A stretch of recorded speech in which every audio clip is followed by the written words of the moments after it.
Hi, everybody. Welcome to this week's episode of The Full Spectrum. I'm your host, Bill Simonera. With us tonight is Catherine Patterson and Cade Olson. Catherine, why don't you tell us a little bit about yourself? Sure. So I'm Catherine Patterson. I do drug and alcohol evaluations and mental health evals for a local probation, county probation.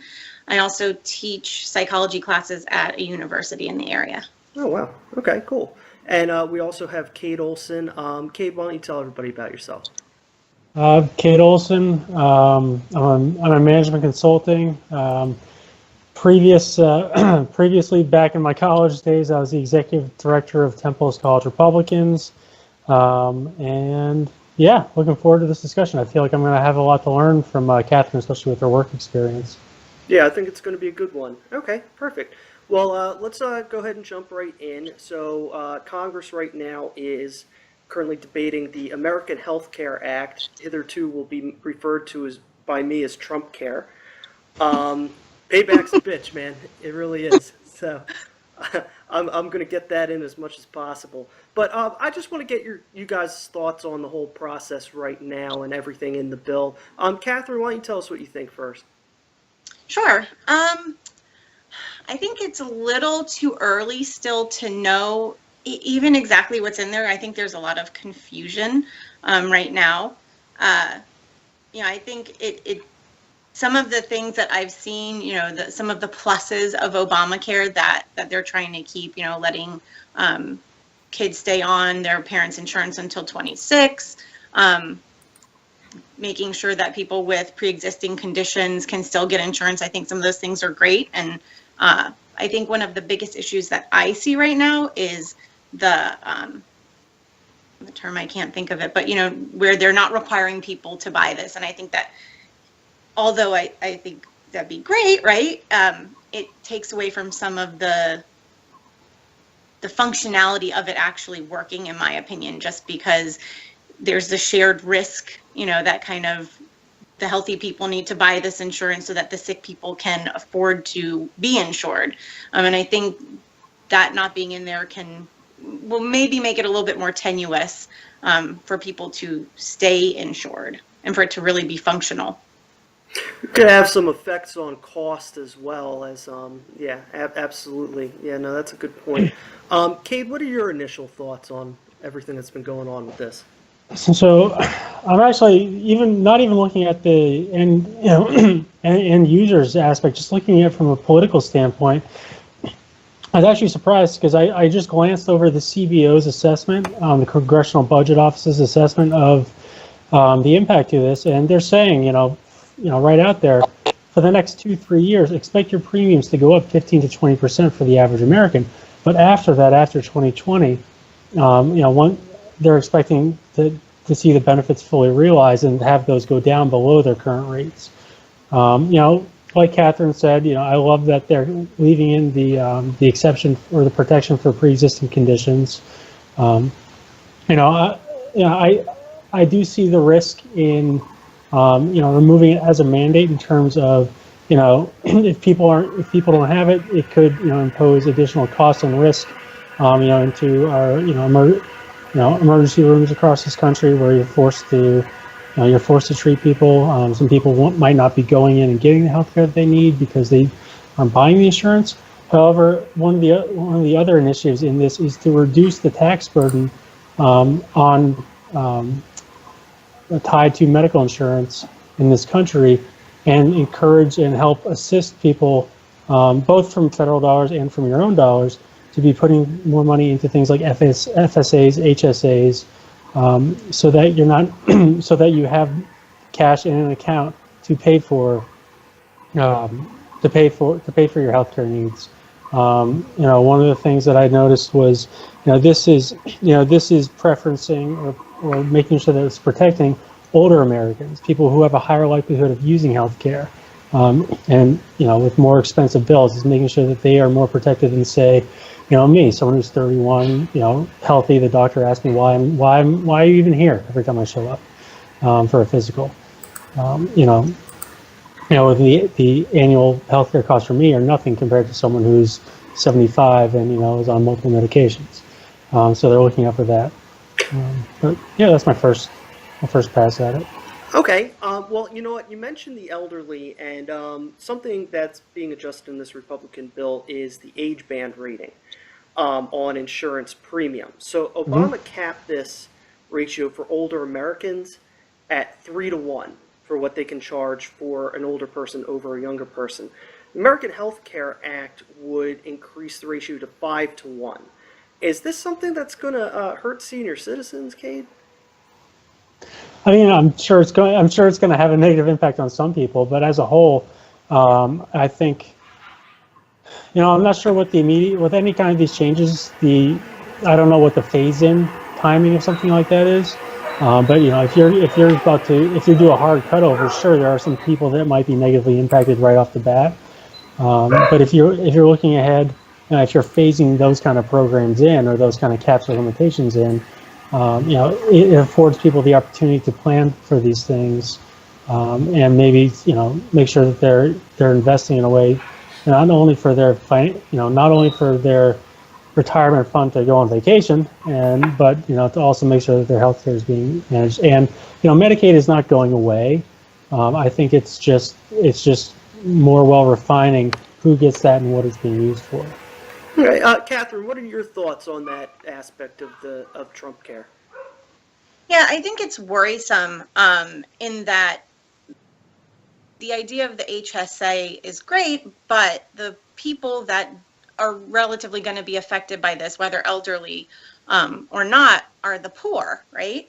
And those people can barely, if you're living paycheck to paycheck, you can't put money away in an HSA. If you're elderly and poor, not only can you now not put money away in an HSA, but you're going to be suffering because now you're paying a higher premium rate.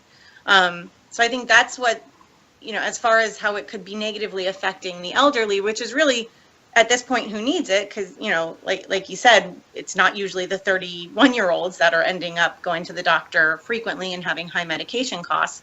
If you already have high medication costs and you're elderly and you're poor, it's not really realistic that you can put money away in one of those HSAs, especially if you're living, on your Social Security, which depended on what you did, I guess, in your life, but it potentially is not that high of an income coming in every month.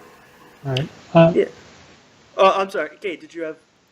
Oh yeah, no, I was going to say, I mean, I agree. We absolutely need to make sure that lower income and the elderly do get the health care that they need, and that they're not, in terms of making sure that they're not going to be, left out in the cold with some catastrophic issue.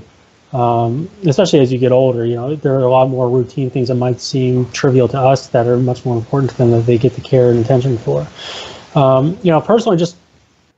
Personally, what I would like as an option is not to be required to carry full health care insurance, but be able to say, I'll have my HSA for, my maybe 2-3 doctor's visits a year, if that.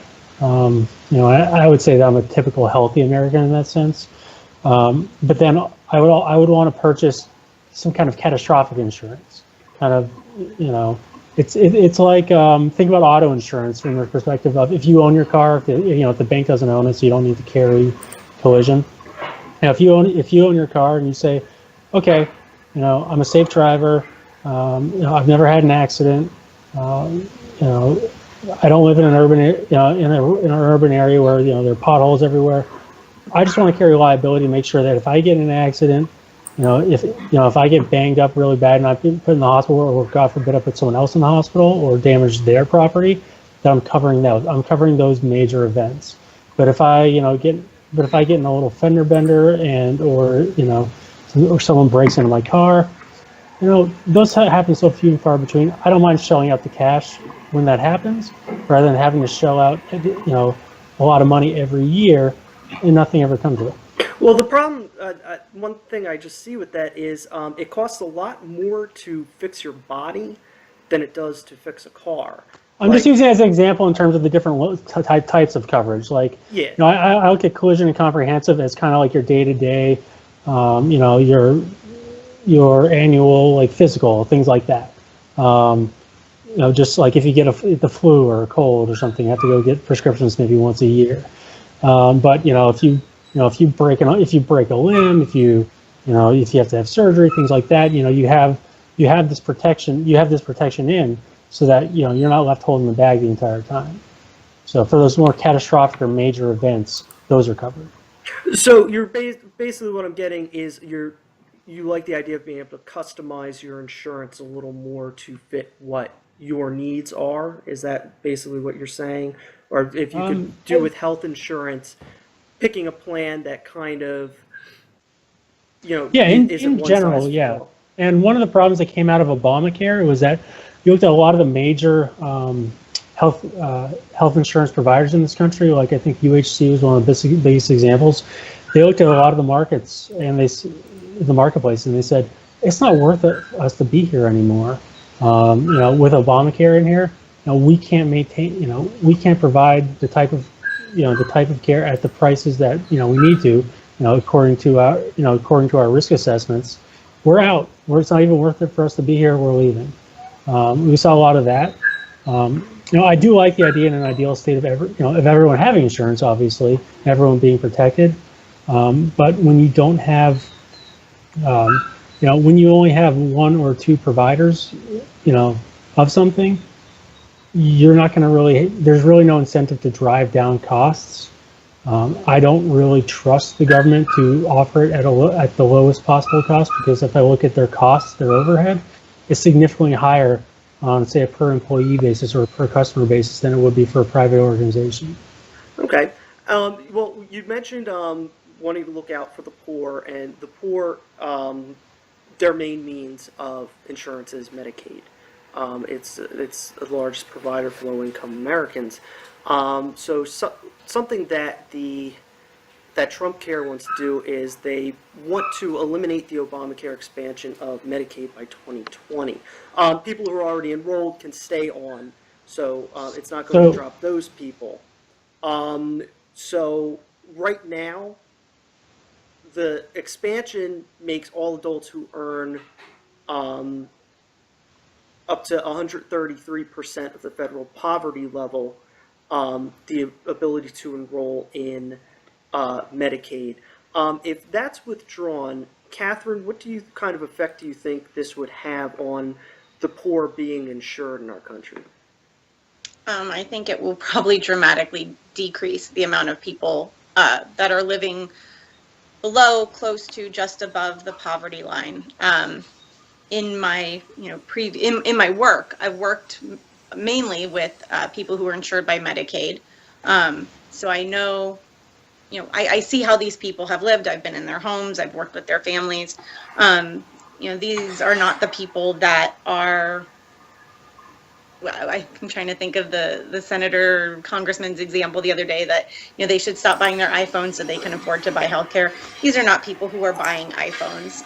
These are people who are living well below, what we would probably consider standard, kind of like suburbs, or at least where I am. I think that it will drastically decrease the amount of healthcare that children can get. Because generally the poorer, the people that are living close to or below the poverty line, they still have kids, they still are parents. So it will decrease the amount that their children can get, which is not going to, in my opinion, bode well for, an upcoming generation. It will be kids growing up in poverty with poor health, potentially poor mental health care, which is important to me, obviously. So that can lead to an increase in negative behaviors in schools, incarcerations, all sorts of negative issues in the future. So that's what is concerning to me about trying to decrease the amount of people that are on Medicaid. And it's not that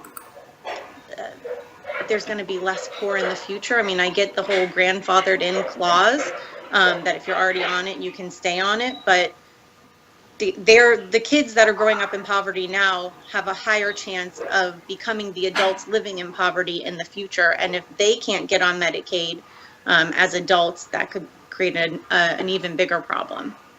So can I jump in? Yeah, go ahead. You raised a great point that I have to agree with, or at least work off of here. is, I think like, kind of in the same breath of, if you're in a if you live in a school district, you can send your kids to school. You can send your kids to those public schools. Um, you know, I would fully get behind some type of protection for minors in this country, making sure that they can receive adequate both health and mental health care, as well as disabled adults and minors. I think that's both physically and mentally disabled. People that aren't able to support themselves. Beyond once they hit the age of 18, or at least to the extent that we see like the average adult doing. Um, you know, I I'm not fully against the concept of social welfare. Obviously, I think that it plays an important role. My trouble, and this isn't necessarily in healthcare, this is in general with social welfare programs, is making them so readily accessible to for people. I mean, they're going to benefit from it, but there's a lack of, and this sounds a little inhuman, but there's a lack of an incentive to not need to be given something. And this isn't really a healthcare discussion. This would fit more into other types of social welfare, but it kind of speaks to. I think we should absolutely protect children. We should protect those that with mental disabilities, but I don't think that we should have the same responsibility to adult Americans that have the ability to work. And I'm not saying everyone's going to be, people do work and work hard and work below the poverty line, and that's a whole separate issue. That's, healthcare isn't the root of it. It's just a symptom now. But I don't think that, it's a responsibility to, to give that out to every single person. Well, you mentioned wanting to have protection for kids, and yeah, I think we all agree on that. However, in Trumpcare, what we're seeing is would eliminate the option to give Medicaid eligibility to children between 6 and 18, and 19-year-olds whose households earn under 138% of the federal poverty level go back to 100%. What kind of effect is that going to have on children being insured if we get rid of that rule? Well, I mean, it's pretty explicit. Anyone who falls into that bucket is not going to have insurance. Yeah, and I agree. I don't like that. I don't know, and I'm actually speaking with not the full set of information. Like, so, and I don't know this thing bookend to bookend, but is there a diversion of funds from Medicaid into subsidization of these flexible spending accounts that these people will be eligible for? I don't know, but I know that's something that in earlier versions of his healthcare proposals, I know that's something that Speaker Ryan really wanted to push forward. Yeah.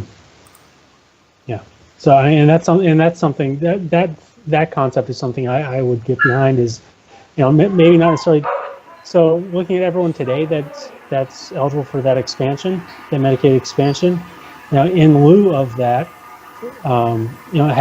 being able to provide them with some kind of a flexible spending account instead, so that they can use it when needed.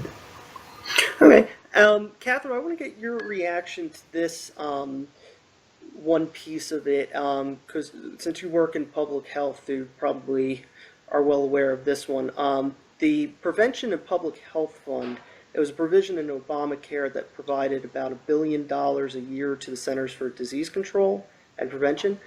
So basically, it would strengthen public health to prevent outbreaks of disease and send funds to state and local governments for immunization.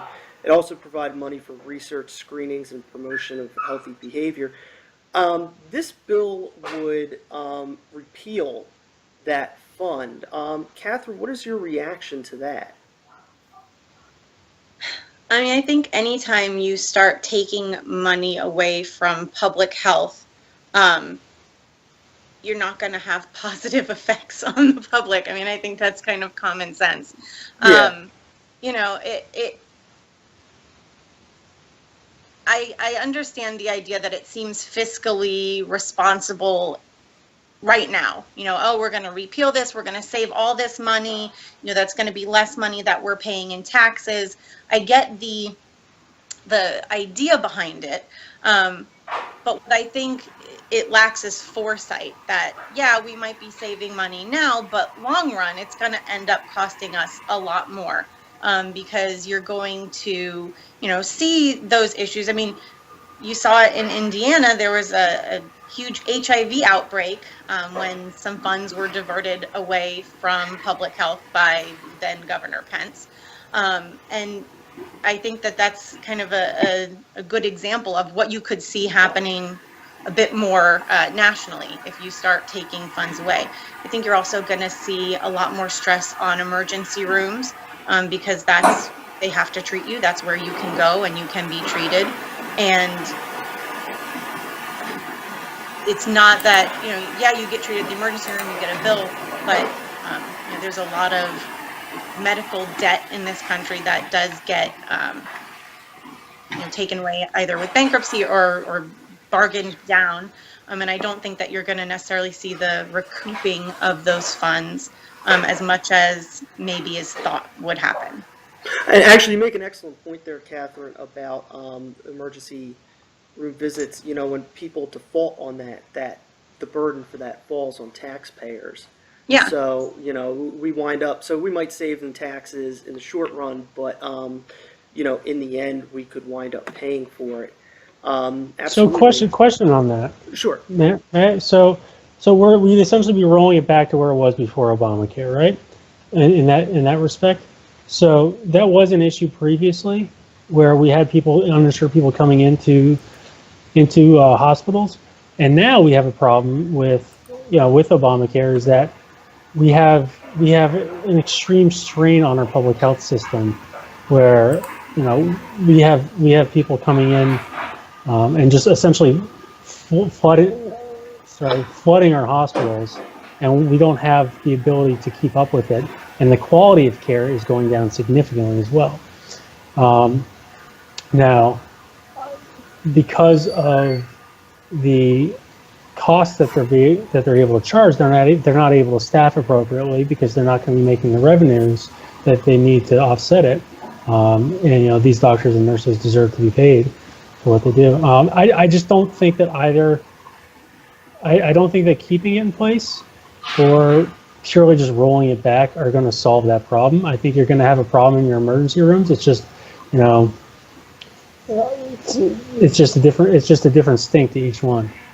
Catherine, what's your reaction to that? I wouldn't say that just keeping it as is necessarily what needs to happen. But I think, kind of like what you said, I think repealing it completely is not necessarily a good idea either. And I think that all of that kind of goes along with some of the issues I have with Trumpcare, is that it's unclear really, like, okay, well, we want to get rid of all these things and we want to replace them with something, but we don't really know what yet, so we're not going to say anything. And I think for me, that makes me nervous because really they could replace it with absolutely nothing. The whole repeal and replace, like so far there's been a lot of repeal and now there's been some replace talk, but when it comes to some of these smaller pieces of Trumpcare, that there's no necessarily replacement yet. And that's the thing that baffles me is that, honestly, Republicans, you had years to figure this out, and I would think you'd have 5 or 6 different bills lined up saying, "We've been going over this thing for 5 years. We're ready to roll." November 9th, they should have had that thing out. Well, they were kind of like a dog chasing a car. Like they didn't know what they were going to do once they finally caught it.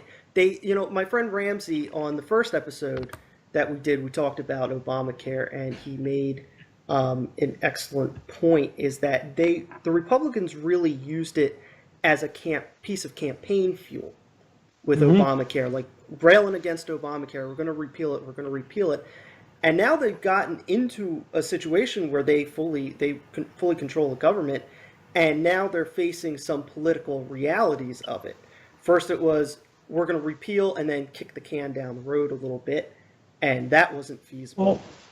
So now they've slapped together this bill that just doesn't. It's just not well thought out. Right, and that goes back to, I think right at the top of the show, I made a comment. You know, the CBO projects in the next, through 2020, insurance premiums will go up 15 to 20%. That's what their projections. But then it will start to go down below the levels they are today. Next decade. However, it's interesting that as a political calculation, I would be petrified if I was in the House, because that means that next time, in 2 cycles, there's a good chance that I'm going to lose my seat because my constituents' premiums went up, and I signed off on that bill. Exactly. Exactly. And we'll touch on that with the CBO report. Just by the year 2026, it's projected that 24 million more Americans would be uninsured. A lot of these people on the Medicaid expansion, a lot of them would be uninsured, are in red states, or Trump voters. A lot of the people who would lose out on this are the elderly who vote and tend to vote Republican. Catherine, I'll throw this question to you first. Are the Republicans committing political suicide with this bill? I don't know if it's suicide necessarily, but they're definitely treading into shark-infested waters, I think. I spent a time in Mississippi, a couple years I lived down there, and I saw, I think I was the blue voter in the area that I lived in. But I also saw how these people lived, and it was not, a high income area that I was in. So I think that, but they were hardcore, red state, red voters. I don't think I saw it. I was there when President Obama was elected the first time. I don't think I saw an Obama sign anywhere in the state. So I think that these people hold very true to those values, but I think if they start to see their rates go up and they're already living check to check, within their means, they're going to start to go, now, wait a minute, why am I voting this way? How is this now benefiting me? Because I think at a certain point, money does become more important than some of the other values that you have. It's great that you can go to church on Sunday and pray, but if you can't feed your family, that's not necessarily going to help you. So I think money will start to, no pun intended, trump some of the other values that they hold very dear and are sometimes why they vote Republican more so than Democrat. Okay. Cade, what are your thoughts? Well, semi-related, but so I was between jobs actually I wasn't between jobs, but I had a 1-month gap in health insurance before my new employers kicked in. So I said, I don't want to deal with the penalties. So I said, okay, let me go check out Obamacare. And I found out that it would cost me almost the same as it would for me to go get my COBRA benefits from my old. And COBRA, most people know, is notoriously expensive because you lose that subsidization from your employer. It would have cost me just about the same amount of money to get some low-level HCHP plan or whatever the lowest level Obamacare plan was for someone in my bracket as it would for me to continue on that. I'm like, well, how is this competitive? I'm looking at how can anyone afford this? I know people that have independent contractors or consultants that have gone in and looked for, and they say it's not competitive at all. And seeing so, the problem with that is that it's also driving out. Obamacare has driven out a lot of actual private and public health insurance companies from the marketplace. And so if you're left with just Obamacare or Obamacare plus one, there's no reason for those prices to go down. And you look at them now, they're not sustainable. If there's a mandate saying I'm going to get penalized at the end of the year in my taxes, if I don't have insurance, or I can pay $180 a month for this thing that will do nothing for me, it just seems ridiculous. I don't really know where I'm going with this other than the fact that the lack of competition. So if the federal government wants to be in the marketplace, they cannot limit the marketplace. They want to, if they want to offer a product for people to consume, they can't control they can't control that mall. They have to let these other businesses in and let them compete, and stop putting handcuffs on them, because that's the way that you get more creative and competitive with your packages and drive down prices, is through competition. I'm a believer in that the government should not be selling us these products, providing things like this to us. That's not their core. That's not their core competency and not their core function at the federal level. But if they want to play that game, you've got to play it the right way, and they got to play it the capitalist way. Well, and you make some valid points about the Obamacare marketplaces, and we can talk about a little bit with that. But just what are your thoughts on what implications this could have for the Republicans politically come next year's midterm? No, I get it. Tangents happen. Yeah. But you made some good points, and we're going to bring up some other stuff in a bit. But what do you think is going to happen politically, particularly with the midterms next year?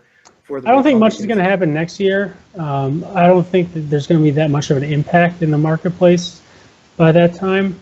I think it's going to be more a risk to 2020.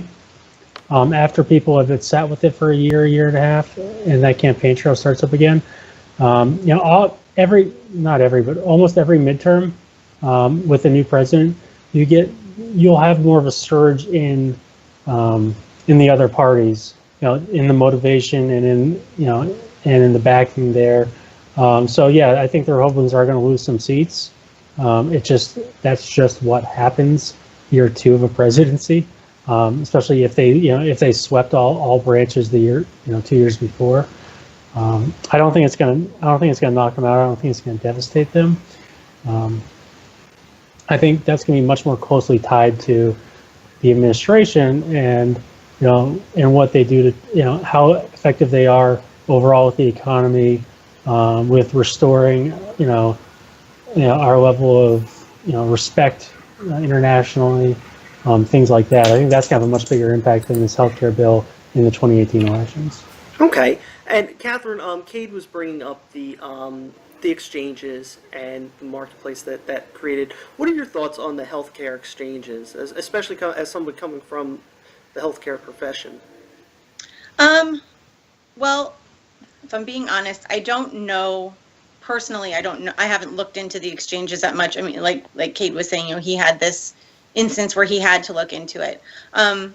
I think there is an assumption, though, when we are young, that, oh, well, I'm not going to need this. Kind of like what he was saying, where why pay, $180 a month when I don't really need, I'm not going to need it. And I think that can get dangerous. You never really know, knock on wood, right, that nothing ever happens to us, but you never really know when something is going to pop up. I think I agree with them where I say, we need to have competition in order to drive the rates down. And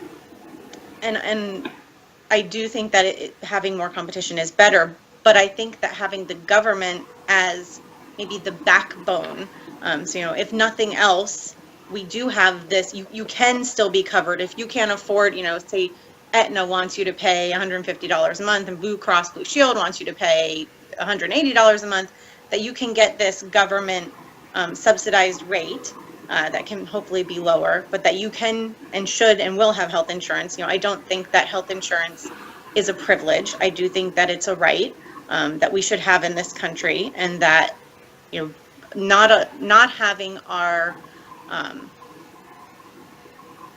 citizens insured just puts more stress on other areas of our government. We may not be paying for it here, but we're paying for it elsewhere. Absolutely. And so, winding down on this particular topic, Catherine, I'll ask you first, what changes do you think we can make in healthcare legislation or in policy that will, fix the healthcare system for people? What do you think some major changes that should take place in our healthcare system?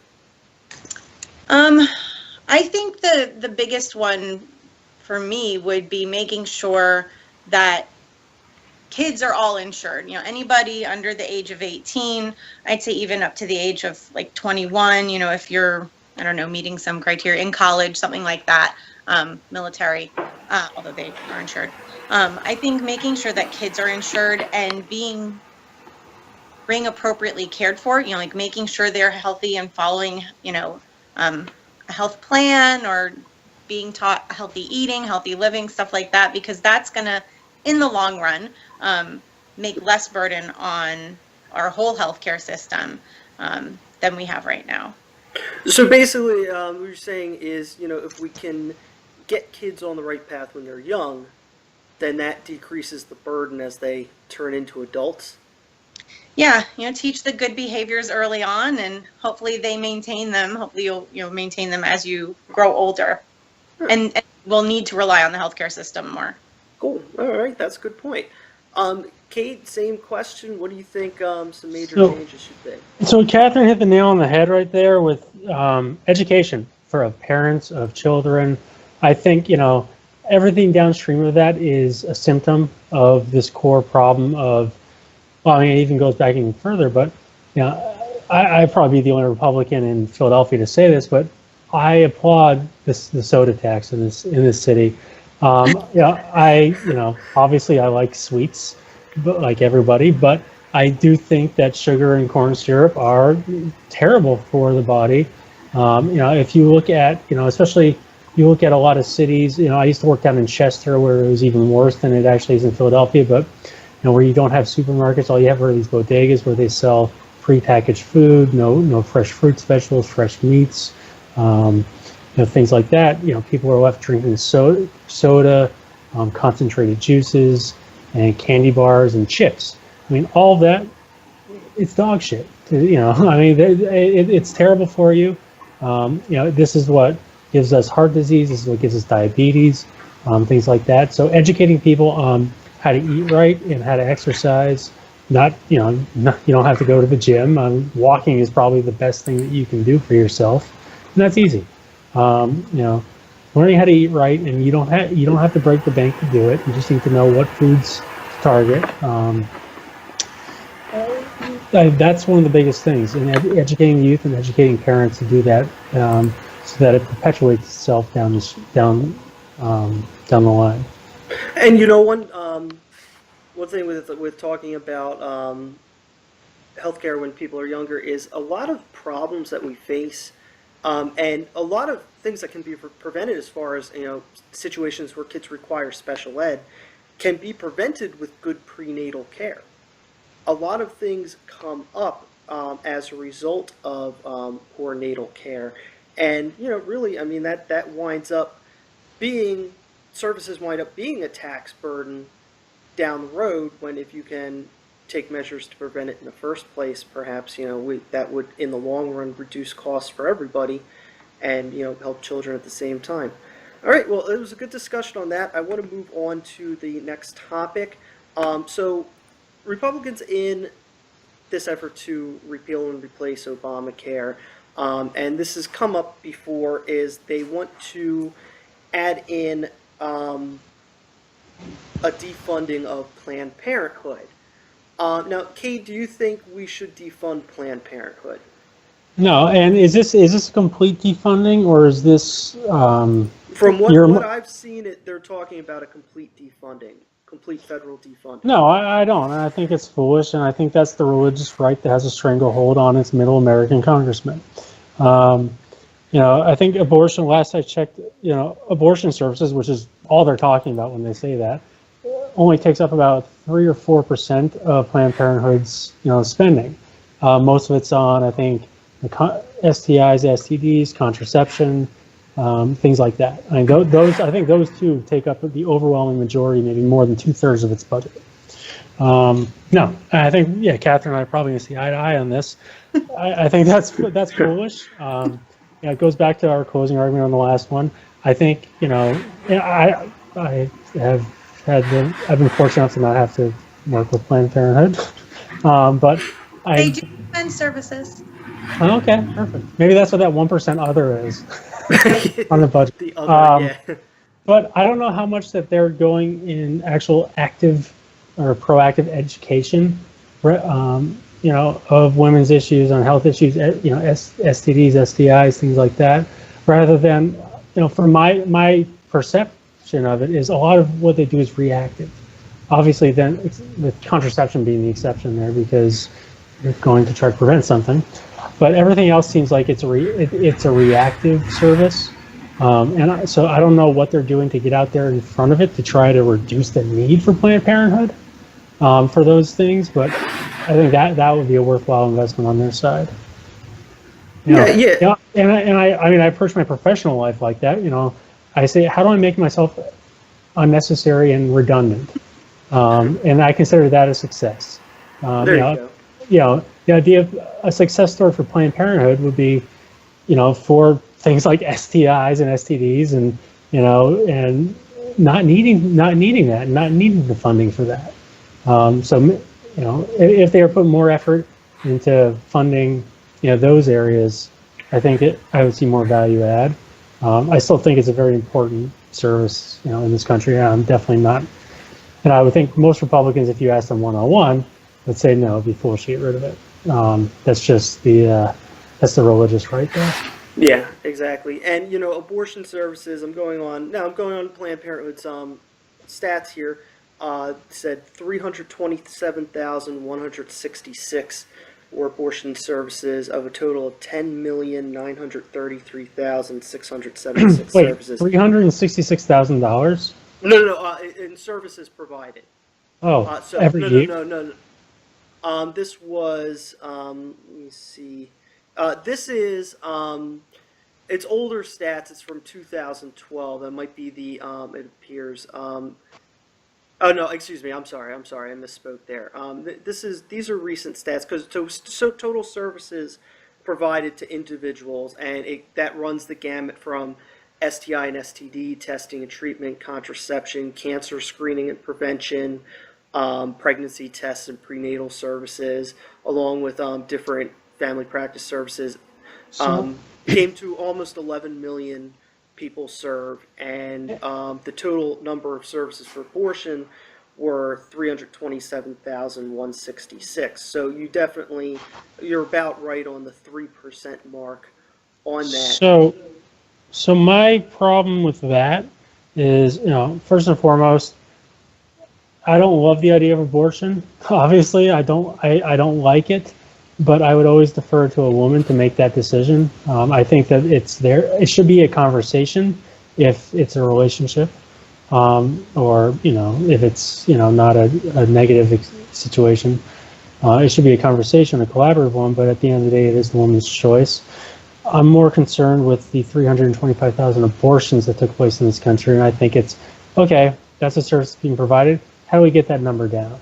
Well, yeah, absolutely, and I completely agree with that. I was just raising that as a response because you had brought up it being about 3%. And I think anyone on either side can make that argument, saying that's 325,000 potential lives.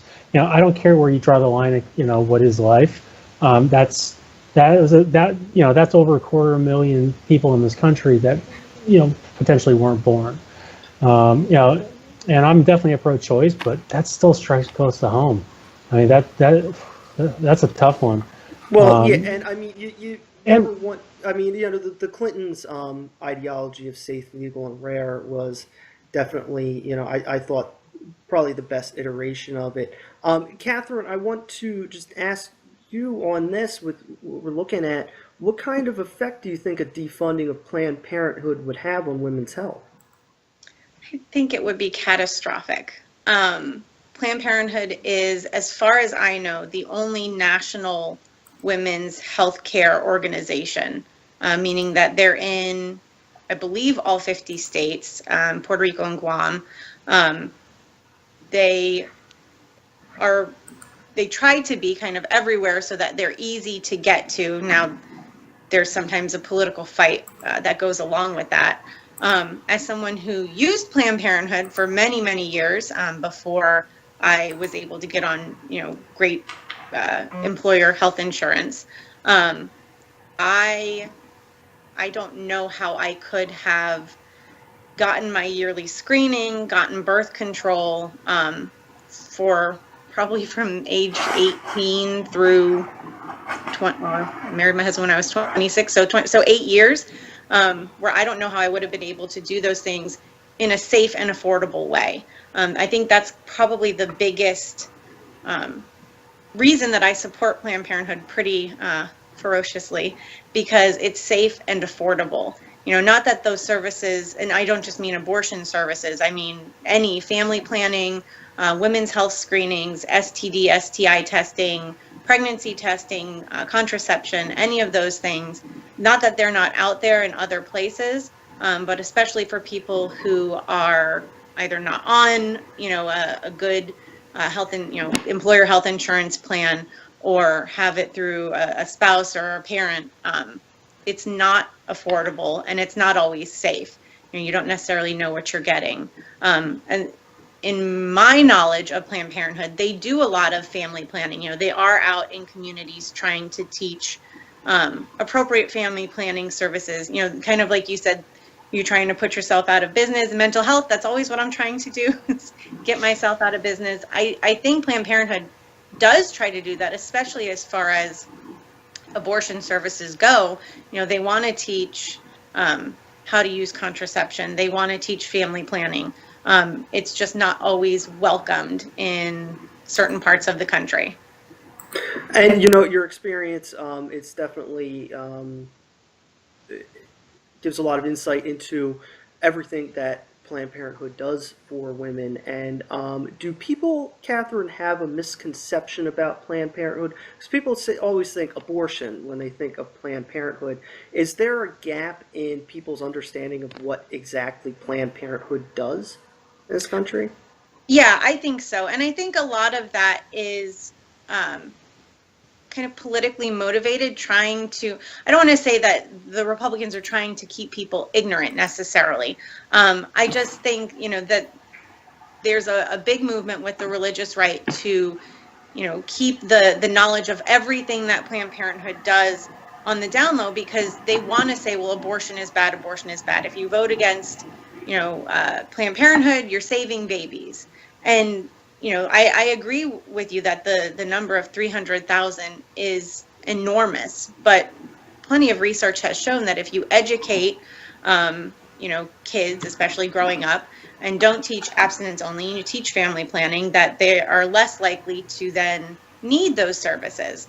I think a lot of times Planned Parenthood is seen as this like evil corporation that's killing babies, and that's really just not the case. It is a small percentage of the services that they provide, and they provide so much otherwise to low-income families and low-income women, and they even provide free services, that these women otherwise would not get. And if you're not getting those services, you're going to have other health-related issues. If you're not getting prenatal services when you're pregnant, not only are you potentially going to have health-related issues, but your baby could have health-related issues. It's just, they provide so many services that I think people really don't know.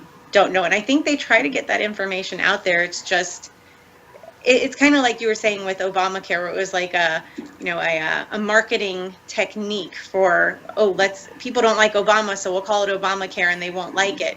Planned Parenthood has that name recognition now, unfortunately, for where you go to get an abortion. And so people think, well, that's what they do. They do abortions and that's it. Yeah, absolutely. Kate, I'll come back to you. What do you think we can do to educate people more about what Planned Parenthood does and what, maybe it's just a really good ad campaign. I mean, yeah, it might be a rebranding as kind of like almost the family urgent care clinic. I don't know the correct term, but like, a place where you can go, like Catherine said, that's safe for not only the women, but I think tapping into that men's side, because Catherine said a small portion of the services, they do offer some services for men. Tapping into that will, it provides new information to a lot of people, which will pique their interest, which will get them to say, oh, okay, well, tell me more. What is that? Because everyone knows, they do screens for breast cancer, they do STDs, they do abortions, they do this. Like, yeah, we all know that. That's great. But these are the things that you didn't know that we do. And so trying to draw people in, I mean, they just need good admin there, or women, ad women. So I think I think I'm speaking on behalf of my husband here, because probably before he was with me, he had no idea like what Planned Parenthood did, probably besides abortions. And I feel like I've educated him over the years. I agree with you. I think a good ad campaign would be great, but I do think that just getting the word out there that we're not a Planned, I say we, I'm not part of Planned Parenthood, but that they are not, this evil baby murdering, group, that they care, right? They care about women and all of women's health services. And part of that is abortion services for women who choose that. But that's not their main focus, and that's not their main goal. And I feel like they tried to do that. It's just, there's a lot of combativeness against them, mainly from the religious right. Absolutely, I agree. Okay, well, with everything we've discussed tonight, do you guys have any final thoughts on everything we've talked about? Catherine, why don't we start with you? Yeah, I'd say just we need more, right? I think just from Congress right now, we need more clarification on, as far as healthcare goes, what this new healthcare system is going to really look like, what the impact is going to be. It's great if I know in 5 years my rates are going to go down, but what does that mean for the next 5 years? How much more am I going to be paying? And personally, I'm okay with paying a little bit more money every month if that means my neighbors can be insured as well. So if I'm paying less, does that mean, well, somebody else is just straight up not going to have health insurance? A lot more clarity is needed, in my opinion, as far as the new system will go, and we just don't have that yet. Okay, Cade, what are some final thoughts you might have? Yeah, I mean, I echo Catherine's thoughts, but actually in the same vein of transparency and communication, I think Speaker Ryan brought this up recently, but transparency in the healthcare industry, not health insurance, but in the healthcare industry on cost. And, I think he and I can't recite it, but he used an analogy if he had to take his kid in for, some emergency surgery, and, he's like, all right, well, how much is this going to cost? And couldn't get an answer. All of a sudden, 3 months later, he gets a bill that's just kind of, it's not itemized. He has no idea where, what it's made out of. I think not giving consumers transparency into costs, not having some kind of a standardized cost structure, they can still remain competitive, but some kind of a standardized cost structure for healthcare services. I think that is one of the biggest things holding us back from understanding where we can target, where we can target a more effective healthcare and healthcare insurance system, marketplace. We don't have the information that we need to be successful, and we need to get access to that. Okay, perfect. Well, I want to thank you guys for the great discussion tonight, and I want to thank anybody who is watching. Be sure to like us on Facebook and follow us on Twitter. You can also read our blog at the Full Spectrum Channel .blogger.com. So until next time, have a great week, and we'll see you again on the Full Spectrum. America, fuck you.